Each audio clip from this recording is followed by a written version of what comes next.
Are you a parent of teens? Do you have children? Are you interested in connecting and sharing insights on parenting teens? You're in the right place. Today I want to talk about parenting teens. And I would like to start by talking about, as parents, when we become parents, we are very excited about having our children. We fantasize about the kind of life our children will have. And oftentimes, we think about the life of our children based on our own upbringing. So usually it's about, if you came from an affluent family, you're going to want your children to live the life that you lived. You're going to want them to live in the neighborhood that you lived, or even a better one. And if you came from a relatively modest family, you still want the best for your child. You usually want the best for your child. You want to live in the best neighborhood. You want to take your children to the best schools. You want to do everything possible for your children. And then we are always excited about our children achieving the different milestones of growth. We look at them as babies, as they become infants and toddlers, and they're walking and running all over the place, and you're playing around with them. And then they become grown children. And when they become grown children, we still have a very close relationship with them. We still kind of have those fantasies about what we hope they will become, which schools they will go to, and then we plan the best for them depending on our financial situation. We think about the kind of schools that they are going to go to, and then we get the best we can afford, and all the things that are really exciting. And at that time, we usually have a very close bond with your child, because they're children and they're looking up to you for nurturing, for care, for protection, and all the things. And then it dawns on us that they are soon going to become teens. Actually, we don't even think about the fact that they are going to become teens. It just dawns on us that they're now teens. And when they become teens, they really change because they have all these hormonal issues happening in their life. And most times, they really want to be independent. They're beginning to discover themselves, and then they are longing to be independent, and they become less interactive. The relationship you have with them might change because now they need space to discover themselves, and they're beginning to become young adults. So we also need to change our parenting style when the children are growing up and they're becoming adults. Many times, it just happens that we don't see this coming, but it just happens that we realize that they are teens and they have changed the way they interact. And then that's when we need to think about really being intentional about our parenting style. So today I would like to talk about my parenting style. What is informing your parenting style? But what is also informing your existence? For me personally, I feel that it's very important to be grounded in these three things. And the first one I'll start with is spirituality. Whether you're Christian or a Muslim or whatever faith you believe in, I think it's very important to be grounded in some kind of spirituality that guides and directs the way you live your life. And the same spirituality is the kind that you're going to instill in your children. So for me as a Catholic mother, I want to raise my children as Catholic children. And I would like to reflect on the idea of the Catholic Church around discipline. Discipline in the Catholic Church is something that children live by. We are taught to be disciplined, and it starts with believing in the doctrine or the dogma of the Catholic Church, which includes believing in the faith, believing in the faith that is going to guide us through our lives, and also the observance of the 10 commandments. And for all Christians, we know that this is one of the things that really guides you beyond. While we have the secular law, we also have the instructions of the church, the teachings of the church, and then we have the 10 commandments to guide our behavior and and the way we raise our children. So for me, spirituality is about grounding your children in the faith that you believe in. And even if you believe in any other faith, I'm quite certain they have their own teachings that guide and ground your children in something to hold on to.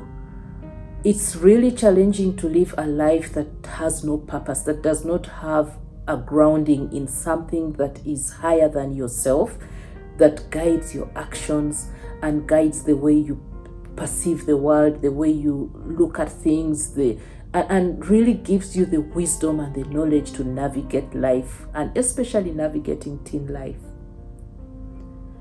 That for me is one of the really, really big principles that I follow in parenting my teens. The second one I would like to talk about is tradition, or culture for that matter, not tradition per se, but culture. Which culture do you belong to?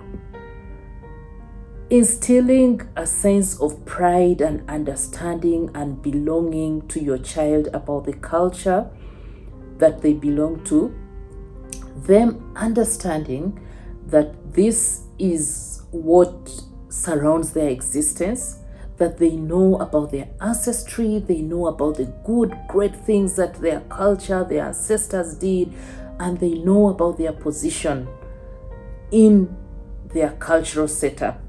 They know their position in the clan, in the sense that children have their position, they know how they're supposed to behave.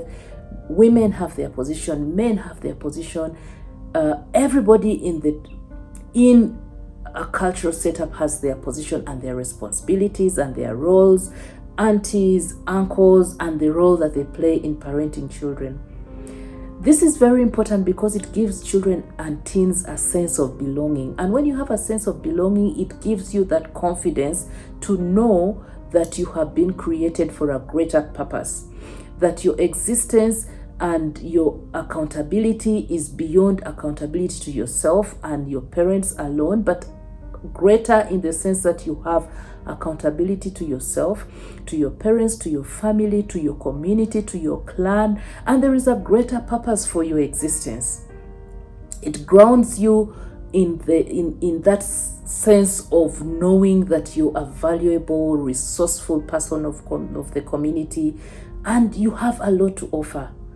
And it gives that sense of identity that brings peace and comfort and protection and a support system that enables teenagers begin to think about how they would like to live their life and how they would like to what kind of contributions they would like to make in society, and how that belonging to that culture, and that culture that is rich and that has achieved so much, that has been resilient through the years, is something that they need to know so that they can be able to continue to propagate this positive contribution that this culture of theirs has bestowed upon them.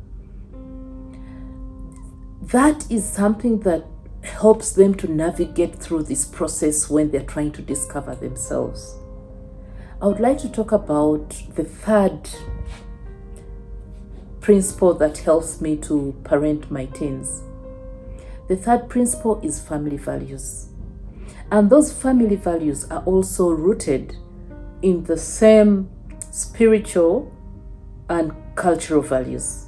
Because what is informing the way you're parenting your children? What is informing the way you live your life? What is giving you knowledge on the way you live your life? Your environment and many other things, but most importantly, your upbringing in the sense of your culture, in the sense of your spiritual beliefs, helps you navigate this life. And this is something that you transfer and exhibit in your family. Look out for my next video where I talk about making the choice to be a friend or friendly to your teen. So in your family, what are the values that you're instilling in your family? How do you do things in your family? What are the values that you emulate in your family? And then how do you interact between what is the interaction between the parents in the family? Is it that of love? Is it that of compassion, of empathy, of support, of protection? These are things that your teens are watching. And your teens and your children are always going to want to emulate and act the way you act. So there is this saying that do as I say and not what I do.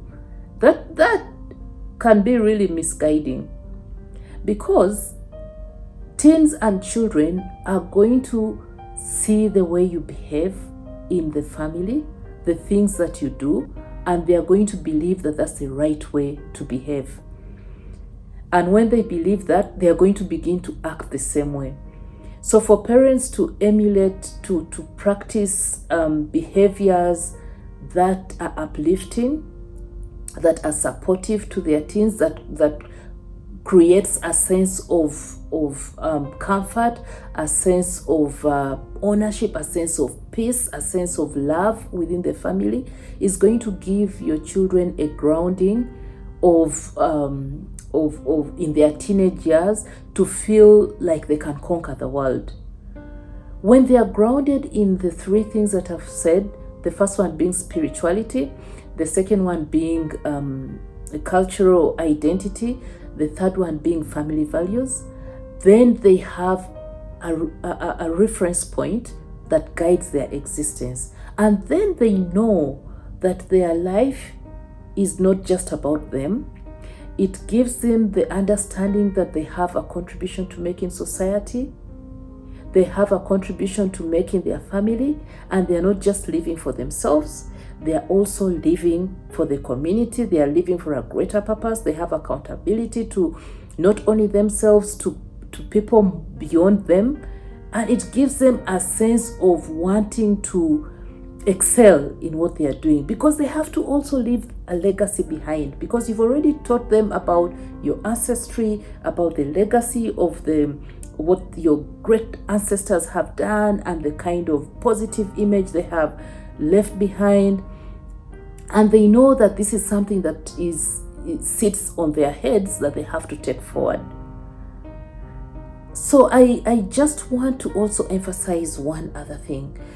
I know that sometimes we feel that maybe there is a certain parenting style that is better than the other, and maybe I'm not parenting well, and maybe family X is parenting better, or somebody else knows how to parent better. But I believe that there is no one way of parenting, and one way is not better than the other, because every parent is going to parent their children or their teens based on what they know, based on the wisdom bestowed upon them. And this wisdom is divine, by the way. If you're a Christian, this wisdom is divine, because children are a blessing. And if children are a blessing, then God gives you the divine power to know how to parent your children, your teens, because there is no master class that teaches anyone how to parent. And parenting is also informed by your environment, by different circumstances, financial circumstances, support systems within the family, and many other things. So I strongly believe that there is no one best way of parenting, and therefore we should feel confident, because we have our children's best interest at heart, and we are the best people, the best support system for our teens, before we engage other people like counselors, like teachers, like religious leaders, like relatives, friends. Because if we do not be the number one support system for our teens, they are not going to have the confidence to come to us when they need that support. And yet, we are the people who should be providing that protection and guiding them and navigating this teenage turbulent period with them. I hope you enjoyed listening to me. If you enjoyed listening to me, subscribe so that you can get more videos like this. Thank you, and bye.